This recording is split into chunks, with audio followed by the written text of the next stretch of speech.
여러분 반갑습니다. 오늘 수요기도에 오신 여러분 환영합니다.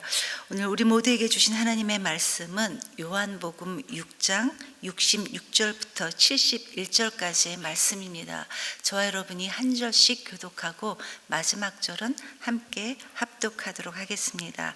66절을 제가 먼저 읽겠습니다. 이 때문에 제자 가운데서 많은 사람이 떠나갔고 더 이상 그와 함께 다니지 않았다. 예수께서 12 제자에게 물으셨다. 너희까지도 떠나가려 하느냐? 시몬 베드로가 대답하였다. 주님, 우리가 누구에게로 가겠습니까? 선생님께는 영생의 말씀이 있습니다. 우리는 선생님이 하나님의 거룩한 분이심을 믿고 또 알았습니다. 예수께서 그들에게 대답하셨다. 내가 너희 12를 택하지 않았느냐? 그러나 너희 가운데서 하나는 악마이다. 이것은 시몬 가룟의 아들 유다를 가리켜서 하신 말씀인데 그는 12 제자 가운데 한 사람으로 예수를 넘겨줄 사람이었다. 아멘. 여러분 지난해 11월에 한국 리서치라는 기관에서 2022년도 주요 종교 호감도에 대한 조사를 실시해서 결과가 나왔습니다. 그 PPT 한번 띄워주시겠어요? 그래서 그 결과가 불교와 천주교 신자에 대한 호감도가 각각 47.8, 46.7점으로 불교와 천주교는 거의 비슷한 점수가 나왔는데 그에 비해 우리 개신교 신자에 대한 호감도는 32.3점으로 비교적 이 두 종교에 대해서 비교해서 조금 낮게 나왔습니다. 일주일 전이었죠. 지난 3일절에 태극기 대신 일본 국기를 개항했던 사람이 교회 목사라는 사실을 제가 어제 듣고 정말 할 말이 없었습니다. 유구무원이었습니다. 호감도가 이렇게 낮은 게 너무 이해가 되는 그런 대목이기도 합니다. 그런데 여러분 한국 리서치뿐만 아니라 해마다 기운실에서도 역시 각 종교별 성장 지수를 발표하는데 특히 천주교에 관련해서는 개신교 교인 수는 꾸준히 이제 해마다 줄어들고 있는 반면에 천주교는 그렇지 않다. 그러나 조금씩이라도 해마다 늘고 있다. 이렇게 발표하고 있었습니다. 이미 우리가 익히 알고 있는 내용들입니다. 그런데 여러분 이런 내용들과는 달리 정작 천주교 내부에서는 물론 발표된 공식적인 자료로는 천주교 수가 매해 조금씩이라도 늘어나는 것으로 나오긴 나오지만 그러나 막상 성당 자체 내에서 조사한 바에 따르면 그렇지 않다. 사람들이 성당에 자기네들 이름만 걸어놓을 뿐이지 성당에 출석하는 사람들은 그렇게 많지 않다라는 것이 그들의 이야기였습니다. 그러니까 무늬만 그렇게 보일 뿐이지 성당 안에서도 신자들의 숫자나 그리고 우리가 요즘 고민하고 있는 젊은이들의 참여도가 급격하게 줄어들고 있다라는 조사 결과였습니다. 한편으로 생각해 보면 그럴 수 있을 것 같습니다. 우리가 개신교와 천주교를 합해서 하나의 큰 틀로 기독교다라고 생각한다면 개신교는 물론이요 이렇게 천주교 신자까지 그 실제적인 숫자가 줄어든다면 그야말로 기독교 전체로 봤을 때는 정말 심각한 문제가 아닐 수 없습니다. 그렇다면 앞으로 우리 한국교회는 어떻게 해야 되고 그리고 우리 성도들은 이 위기를 이 문제를 어떻게 극복해 나가야 할 것인지를 우리 모두는 함께 심도 있게 고민해 봐야 할 것입니다. 이런 고민을 안고 오늘 한번 본문을 살펴보도록 하겠습니다. 오늘 우리가 살펴본 이 본문의 말씀을 이해하기 위해서는 요한복음 6장 전체를 통해 살펴봐야 합니다. 오늘 이 본문은 우리가 너무나도 잘 알고 있는 오병이어 사건 이후에 일어난 일입니다. 예수님께서 그 작은 보리빵 5개와 물고기 2마리로 5,000명, 남자만 5,000명이니까 훨씬 더 많은 숫자의 사람들을 먹이신 이 오병이어 사건은 제자들과 당시 그 사람들에게는 진짜 충격적인 일이었고 도저히 잊을래야 잊을 수 없는 그런 정말 놀랄만한 일이었습니다. 이것을 증명해 주는 두 가지 증거가 있는데 첫째로 이 오병이어 기적은 사복음서 모두가 다 기록하고 있는 유일한 기적이라는 것입니다. 아마도 제자들이 예수님을 따라다닐 때 가장 기억에 남는 사건이 무엇이냐 이렇게 물어본다면 물론 다른 기적들도 있지만 이 오병이의 사건을 떠올릴 것입니다. 많은 제자들이. 그래서 그런지 이 이야기는 사복음서 모두에 다 나와 있는 기적입니다. 또 두 번째 증거는 이 오병이어 사건 이후에 사람들이 예수님을 임금으로 왕으로 옹립하려고 했다는 것입니다. 이 오병이어의 기적을 맛봤던 사람들의 반응을 요한복음 14장 15절은 이렇게 증거하고 있습니다. 사람들이 예수님께서 행하신 이 표징을 보고 와, 진짜 이분은 오시기로 했었던 그 메시아가 틀림없다 이렇게 말하고 예수님을 억지로 끌어다가 왕으로 옹립하려고 했다라는 것입니다. 여러분, 여기 이 말씀에서 말하고 있는 이 예언자는 당연히 그들이 그토록 오랫동안 기다리고 있었던 메시아를 의미합니다.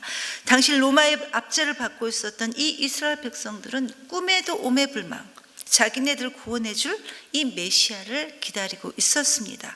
그들은 이 메시아가 자기네한테 오기만 한다면 모든 고통에서, 자기네들이 지금 당하고 있는 이 모든 압제와 고통에서 해방된다고 생각했었습니다. 그런데 그렇게 생각하던 와중에 그 작은 떡 5개와 물고기 2마리로 이 많은 사람들을 먹이자, 와, 이 사람이다. 이 오병이어로 이렇게 많은 사람들의 문제를 한 번에 해결해 줄 수 있다면 이 사람이야말로 우리가 그렇게 기다리고 있었던 메시아가 틀림없다라고 사람들은 생각했던 겁니다. 그런데 여러분, 이들의 이런 생각은 그때나 지금이나 다를 바가 없을 것 같습니다. 지금 각 나라마다 최고의 화두가 경제입니다. 우크라이나 전쟁이 터진 지 1년이 훌쩍 지났음에도 불구하고 지금도 여전히 전쟁 중이고, 게다가 달러 환율이나 오늘 뉴스를 보니까 또다시 미국에서 빅스텝을 예상하고 있습니다. 달러 환율이나 금리가 계속해서 오르고 이 덕분에 사람들의 사는 형편들이 정말 많이 안 좋아졌습니다. 올 겨울만 해도 난방비 폭탄을 맞아서 정부가 보조해야 된다 어쩐다, 우리 모두가 경험하고 있는 일입니다. 그래서 지금 사람들의 마음에 불평과 원망이 계속해서 터져 나옵니다. 그런데 여러분, 만약 이러한 상황들이 조금 진정이 되어서 우리의 먹고 사는 형편이, 이 경제가 좋아진다면 아마 우리가 가지고 있는 많은 불만 중 대부분은 아마도 사라질 것 같습니다. 이게 우리 인간의 적나라한 모습입니다. 이만큼 사람들에게 있어서 먹고 사는 이 경제적인 문제는 그때도 지금도 굉장히 중요합니다. 그래서 당시 이 오병이어의 기적을 맛봤던 사람들이 예수님을 억지로 잡아다가 임금으로, 왕으로 옹립하려고 했던 것은 어찌 보면 충분히 이해가 된다고 할 수 있습니다. 그리고 계속해서 요한복음 6장은 이 오병이어 사건 이후에 벌어진 일련의 사건들을 다루고 있는데 16절부터 21절까지는 예수님께서 바다 위로 걸어오시는 이 기적 사건이 기록되어 있습니다. 즉, 이 사건을 통해 예수님이 과연 누구신가? 이 오병이어로 그 많은 사람들을 배부르게 먹이신 이 예수님은 하나님처럼 바다도 바람도 말씀 한마디로 잔잔케 하셨다라는 것입니다. 도저히 하나님이 아니시면 할 수 없는 일들이 지금 줄지어 일어나고 있는데, 이 광경을 보고 두려워했던 사람들에게 예수님께서 이렇게 말씀하십니다. 6장 20절입니다. 나다, 두려워하지 말아라. 이렇게 예수님께서 사람들에게 말씀하셨습니다. 여러분, 저 말씀 속에서 나다라는 이 표현, 하나님께서 그 오래전에 모세에게 나타나셔서 당신을 증거하셨을 때 친히 말씀하셨던 나는 나다, I am that I am, 나는 나다라는 이 표현이었습니다. 예수님의 이 나다라는 이 한마디로 요한복음 기자는 예수님을 하나님의 아들, 예수님을 즉 하나님이라고 증거하고 있는 것입니다. 이처럼 요한복음 6장은 오병이어의 놀라운 기적으로 시작하고 그 이후에 벌어진 일련의 기적과 같은 많은 사건들을 기록하고 있지만, 그러나 이상하게도 6장의 결론은 전혀 예기치 않은 방향으로 끝을 나게 됩니다. 66절입니다. 이 때문에 제자 가운데서 많은 사람이 떠나갔고 더 이상 그와 함께 다니지 않았다.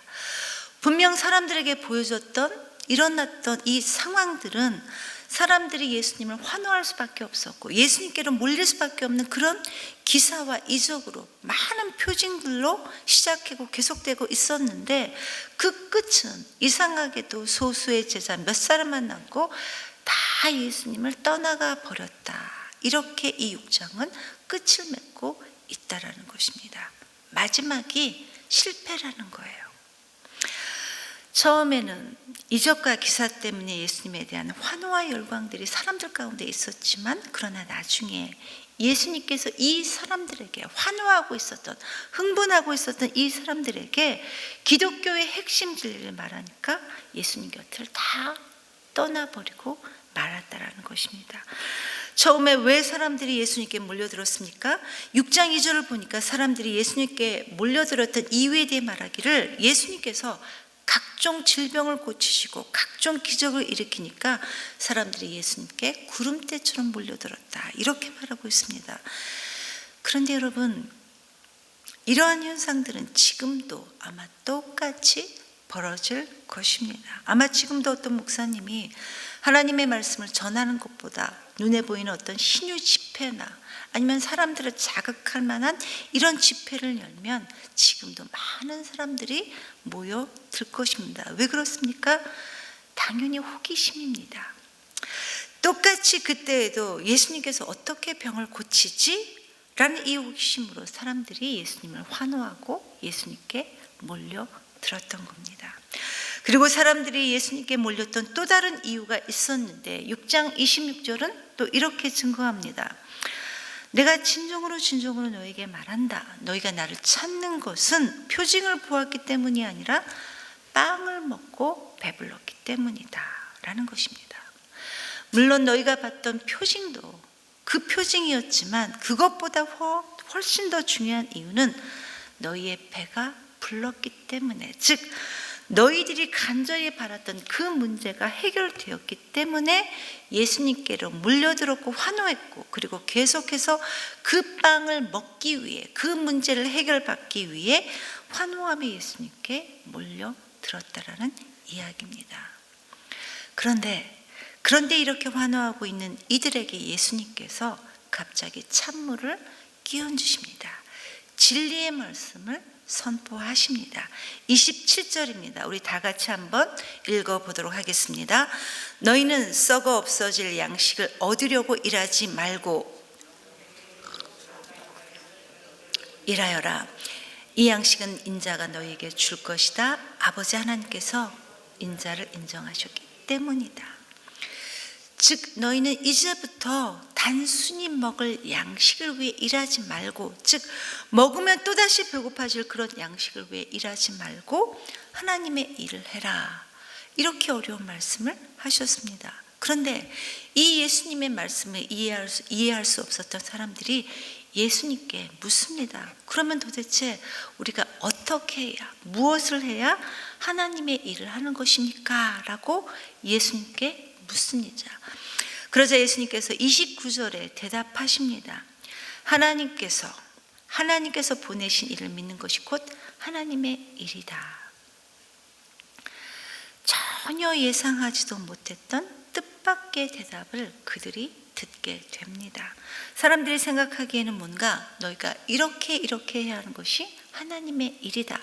즉 제사를 빠짐없이 드려야 된다. 율법을 철저하게 지켜야 한다든지 등의 자기네들이 이해할 수 있는, 알아들을 수 있는 그런 말이 아니라 전혀 뜻밖인 예수님을 믿는 것이, 나를 믿는 것이 곧 하나님의 일을 하는 것이다 라고 대답을 하시니까 그들이 알아듣지 못합니다. 그래서 또 예수님께 질문을 합니다.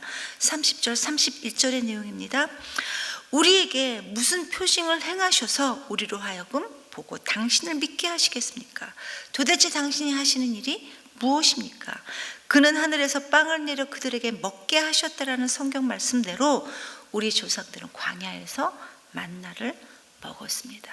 이렇게 예수님께 답하고 질문을 합니다. 이게 무슨 말입니까, 여러분? 한마디로 우리에게 다시 배불리 먹을 수 있는 빵을 내놔라, 이 말입니다.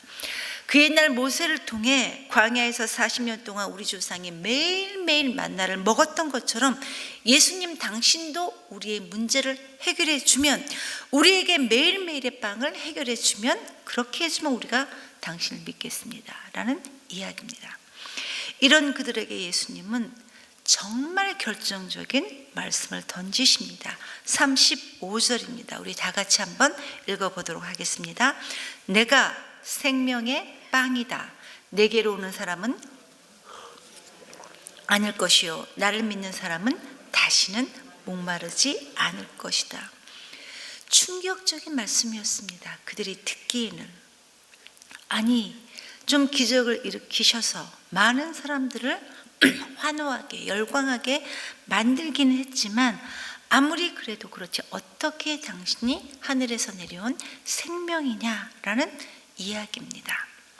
결국 사람들은 예수님의 이 말씀 때문에 뿔뿔이 예수님을 떠나 흩어져 갔습니다. 오병이의 기적을 보면서 그렇게 열심히 환호하며 이 세상 임금으로 추대할 것만 같았던 이 예수님을 내가 생명의 빵이니, 내가 생명이니 나를 믿어야 한다는 이 한마디 말씀 때문에 예수님을 다 떠나버리고 말았던 것입니다. 아무리 예수님이라지만, 아무리 우리가 인정할 만 한다 하지만 자기네들 입맛에 맞지 않다라는 이야기입니다. 그리고 여러분, 이러한 현상들은, 이것은 언제든지 내 생각에 맞지 않으면 버릴 수 있다는 우리 인간의 속성을 여실히 보여주는 대목이기도 합니다. 사람들의 이런 마음을 읽었던 예수님은 67절에서 제자들에게 묻습니다.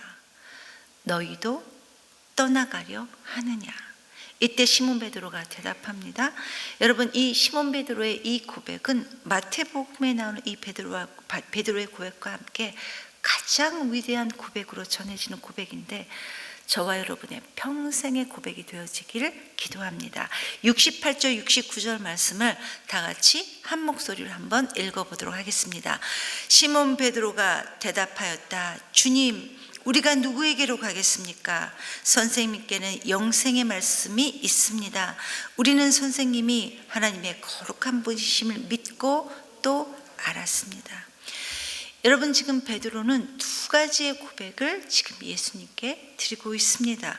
주의 영생의 말씀이 계시온지 우리가 누구에게로 가겠습니까? 우리는 결코 주님을 배반하지 않겠습니다 라는 이 고백과 함께 다른 하나는 주님은 하나님의 거룩한 하나님이십니다 라는 이 고백입니다. 위대한 고백을 예수님께 지금 올려드리고 있습니다. 그런데 이 위대한 고백을 들으셨던 예수님은 뜻밖에도 70절에서 그 제자들 가운데서 한 사람이 마귀라고 하시면서 예수님을 팔자다 이렇게 말씀하십니다. 바로 가롯 유다입니다. 여러분, 예수님 당시에 이 유다라는 이름은 굉장히 흔했지만 좋은 이름이었습니다. 그래서 그런지 마카비 운동의 지도자였던 사람도 유다라는 이름을 가지고 있었고 또 열심당의 지도자도 이 유다라는 이름을 가지고 있었습니다. 이 유다라는 이름의 뜻이 정말 좋은 의미였기 때문에 당시 사람들은 아이를 낳으면 자기 아이의 이름을 유다라고 많이 지었던 것 같습니다. 그래서 그런지 예수님의 12제자 가운데서도 유다라는 이름이 두 사람이나 있었고 또 예수님의 동생 중에도 유다라는 이름이 있었습니다. 예수님의 12제자 가운데 하나가 바로 오늘 본문에 나오는 가롯 유다이고, 다른 유다라는 이름의 제자는 요한복음에는 그 이름이 나와 있지는 않지만 마태복음이나 마가복음을 나오면 이 다른 유다의 이름을 다데오 유다이다 라고 그 이름이 나와 있습니다. 그런데 여러분, 이 다데오 유다에 대해서는 요한복음에만 한 일화가 소개되어 있습니다. 요한복음 14장을 보면 예수님께서 이제 십자가에 달려 돌아가실 때가 이제 가실 때가 다 되어서 제자들에게 긴 고별 설교를 하는 장면이 바로 요한복음 14장에 나옵니다. 그런데 이 고별 설교를 들으면서 제자들이 평소에 궁금하고 또 답답하게 여겼던 것들을 몇 가지 도마와 빌립이 질문을 합니다. 도대체 예수님 맨날 가신다고 하시는데, 죽으신다고 하시는데 도대체 어디로 가십니까? 이렇게 질문을 했고, 또 빌립은 아버지 하나님을 좀 보여주세요 라고 질문을 합니다. 자기네들이 평소 궁금해했었고 답답해했던 것들을 이 제자들이 질문을 하자 이 다데유다도 예수님께 질문을 합니다. 요한복음 14장 22절입니다. 가룟 유다가 아닌 다른 유다가 물었습니다. 주님께서 우리에게는 자신을 드러내시고 세상에는 드러내려고 하지 않으시는 것은 도대체 무슨 까닭입니까? 즉 다데유다가 생각하기는 지금 우리 앞에 있는 이 예수님은 분명 오시겠다고 하신 그 메시아가 틀림없는 것 같은데, 그리고 무엇보다도 주님께서는 충분히 이 세상을 바꾸실 만한 능력을 갖고 있는 분이신데 왜 우리에게는 주님이 하나님이라는 사실을 드러내시고 막상 드러내야 될 이 세상에는 드러내지 않으십니까? 정말 답답합니다 라는 질문이었습니다. 오병이어로 그 많은 사람들의 경제적인 문제를 한 번에 해결해 주시고 또 바다도 바람도 말씀 한마디로 잔잔케 하시는 이런 주님의 능력이라면 사람들의 코를 납작하게 만들어서 내가 하나님이다 라고 하셔도 될 것 같은데, 그런데 우리 예수님은 그럴 생각은 전혀 하지 않으시고 자꾸만 죽으신다는 말씀을 하시니까 다데유다가 답답했던 것입니다. 그래서 이 질문을 했고 이 말씀에 예수님은 이렇게 답변하십니다. 요한복음 14장 23절 24절입니다. 누구든지 나를 사랑하는 사람은 내 말을 지킬 것이다. 그리하면 내 아버지께서 그 사람을 사랑하실 것이요 내 아버지와 나는 그 사람에게로 가서 그 사람과 함께 살 것이다. 이렇게 말씀하시면서 내가 하는 이 말은 나를 보내신 하나님께서 하신 말씀이다. 이렇게 말씀하십니다. 답답해서 질문했는데 무슨 생뚱맞은 예수님의 답변입니까? 유다야, 하나님의 나라는 네가 생각하는 것처럼 그렇게 짠 하고 한 칼에 이루어지는 것이 아니야. 하나님의 나라는 그렇게 이루어지는 것이 아니라 십자가의 사랑으로만 이루어질 수 있는 것이다. 네가 지금은 이해할 수 없겠지만 앞으로는 이해하게 될 것이다. 이렇게 말씀하시면서 이것이 곧 하나님의 뜻이다. 나를 보내신 하나님의 뜻이다. 이렇게 말씀하십니다. 결국 여러분, 이 다데오 유다는 오순절에 성령의 충만함을 받은 후 메소포타미아 지역에서 복음을 전하다 순교했다. 이렇게 전해집니다. 무슨 말입니까? 성령의 충만함을 받은 이 다데오 유다는 예수님의 말씀대로 이 세상의 나라가 아닌 하나님의 나라를 위해 살다 갔다라는 이야기입니다. 이게 바로 다데오 유다, 주님의 곁에 끝까지 남아 있었던 다데오 유다의 삶이었습니다. 그리고 주님의 또 다른 이름의 제자였던 이 유다는 오늘 본문에 등장하고 있는 가룟 유다입니다. 안타깝게도 이 가룟 유다 때문에 이 유다의 이름은 배신자의 대명사가 되어버리고 말았습니다. 여러분, 이 가룟 유다는 제자들 가운데서 재정을 맡았습니다. 여러분, 일반적으로 교회에서 재정은 아무한테나 맡기지 않습니다. 그래도 어느 정도 믿을 만한, 신뢰할 만한 사람에게 재정을 맡기는 것이 일반적입니다. 그렇게 본다면 이 가룟 유다는 제자들 중에서 비교적 신뢰할 만한 그런 사람이었을 것 같습니다. 그도 그럴 것이 예수님의 제자 가운데는 동계산이라고 하면 타의 추종을 불허할 만한 세리 출신이었던 마태가 있었음에도 불구하고 마태가 아닌 이 유다가 재정을 맡았다라는 것은 아마도 그 사람들에게 제자들 가운데서도 신임을 얻었기 때문이었을 것이고, 그렇지 않았다면 아마도 예수님의 따뜻한 배려였을 것입니다. 그러나 그는 결국 배신자의 길을 걸어갔고 그의 생은 자살로 안타깝게 마감을 해버리고 말았습니다. 요한복음 13장은 우리들에게 이렇게 증거하고 있습니다. 유월절 전에 예수께서는 자기가 이 세상을 떠나서 아버지께로 가야 할 때가 된 것을 아시고 세상에 있는 자기의 사람들을 사랑하시되 끝까지 사랑하셨다라고 말씀하십니다. 여러분, 예수님께서 자기의 사람들 끝까지 사랑하셨다고 말씀하셨는데, 여러분, 이 속에는 분명히 이 가룟 유다도 포함되어 있었을 것입니다. 그러나 그는 이 예수님의 사랑을 거부하고 말았습니다. 유다가 예수님을 팔기는 했지만 그에게도 회개의 기회가 아주 없었던 것은 아니었습니다. 여러 번 있었습니다. 그러나 그는 이 회개의 기회를 사용하지 않았습니다. 이처럼 여러분, 예수님의 제자들이었던 이 두 명의 유다, 가룟 유다나 다데오 유다의 출발은 동일했습니다. 주님께서는 그들을 은혜로 불러주셨고 이 부르심으로 이들은 동일하게 주님의 제자가 되었지만, 그러나 그 결과는 너무나도 많이 달랐습니다. 한 사람은 주님의 제자로 남았던 반면에 또 다른 한 사람은 배신자로 인류 역사상 가장 큰 오명을 남긴 사람이 되어버리고 말았습니다.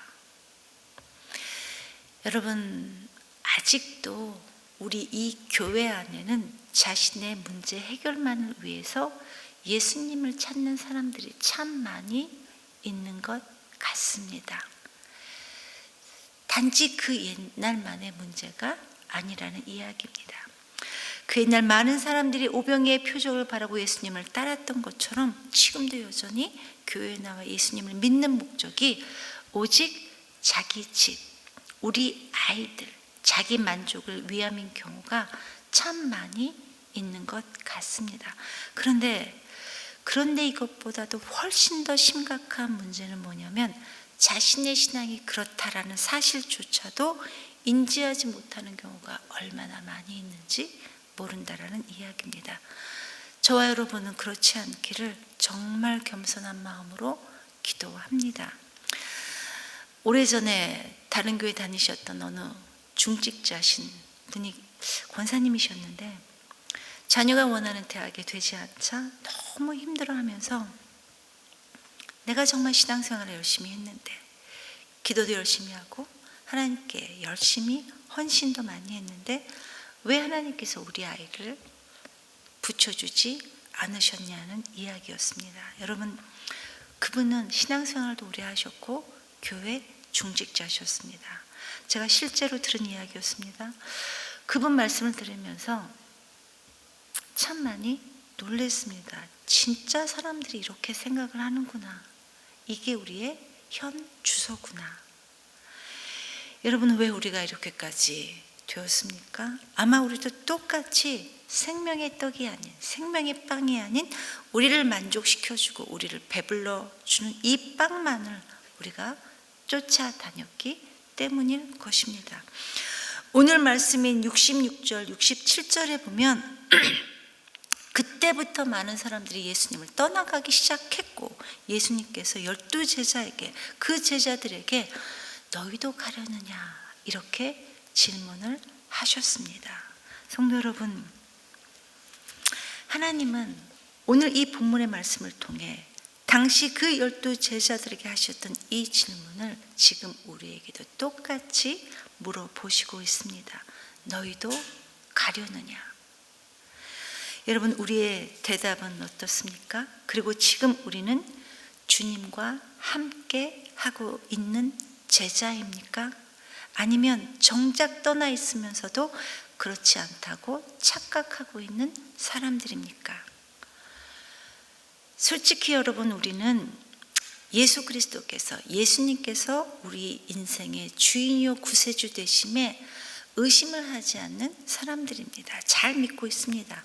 또 우리가 이 땅을 떠나면 천국에 갈 것도 의심하지 않고 잘 믿고 있는 사람들이 바로 우리 모두입니다. 그렇죠? 그런데 우리가 무엇을 의심하냐면 주님께서 행하시는 방법, 주님께서 역사하시는 이 방법에 대해서는 많은 의문과 많은 질문들을 가지고 있다라는 것입니다. 그래서 자주 하나님께 이런 질문을 갖게 됩니다. 하나님이 나를 사랑하시는 것은 내가 진짜 잘 알겠는데, 또 믿고 있는데 왜 하나님께서 나에게 이렇게 하시지? 왜 하나님이 나에게 계속해서 이렇게 하시지? 이런 생각들이 우리에게 참 많이 있다라는 것입니다. 여러분, 그 이유는 저도 모릅니다. 우리 다 모릅니다. 우리가 감히 알 수 없는 하나님의 뜻 가운데 있는 일들입니다. 성도 여러분, 우리가 신앙생활을 하면서 갖는 가장 큰 오해는, 가장 큰 잘못된 생각은 성도로서 하나님께 영적인 것을 부지런히 심고, 그래서 헌신도 하고 전도도 하고 봉사도 많이 하는데, 그런데 그것에 대한 보상으로는 세상적인 열매를 거두고 싶어 한다는 것입니다. 이게 우리의 진짜 숨겨진 모습이라는 거예요. 모든 것이 하나님의 뜻인데 그 모든 것을 우리는 우리의 생각 안에 가둬놓는다라는 이야기입니다. 여러분, 신앙의 핵심은 내 소원, 내 만족에 있는 것이 아니라 하나님께 있습니다. 오늘 본문을 통해 베드로가 영생의 말씀이 주께 있고 또 주님이 하나님의 거룩한 분이라는 것을 내가 알고 있는 내가 어디로 가겠습니까? 라고 고백했던 것처럼, 설령 우리의 믿음이 연약해서 처음 주님께 나왔을 때는 눈에 보이는 축복 때문에 나왔다 하더라도 이제는 내가 영원토록 주님과 함께 있겠습니다 라고 고백하는 우리 모두가 되기를 간절히 기도합니다. 그래서 부족한 우리를 통해 하나님의 나라가 날마다 확장되고, 그리고 이런 우리 때문에 하나님의 마음이 날마다 시원케 되었으면 정말 좋겠습니다. 그래서 세상이 이제는 우리를 걱정하는 것이 아니라, 세상이 우리를 보고 한탄하는 것이 아니라, 세상이 우리 때문에 조금 더 회복되고 날마다 조금씩이라도 더 아름다워지기를 간절히 기도합니다. 그래서 우리가 하나님 앞에 섰을 때 착하고 충성된 종이라는 이 칭찬을 저와 여러분 우리 모두가 듣게 되기를 간절히 기도합니다. 이 시간 말씀을 기억하면서 하나님께 기도했으면 좋겠습니다. 하나님, 우리에게 믿음을 주시고 하나님의 지혜를 허락해 주시옵소서. 그래서 우리가 영적인 것을 하나님께 심고 그것에 대한 보상으로 세상적인 열매만을 탐내지 않도록 성령님 우리를 조명해 주시고 우리를 다스려 주시옵소서. 이 시간에는 제일 먼저 우리 자신을 위해 이렇게 하나님께 기도하겠습니다. 기도합니다.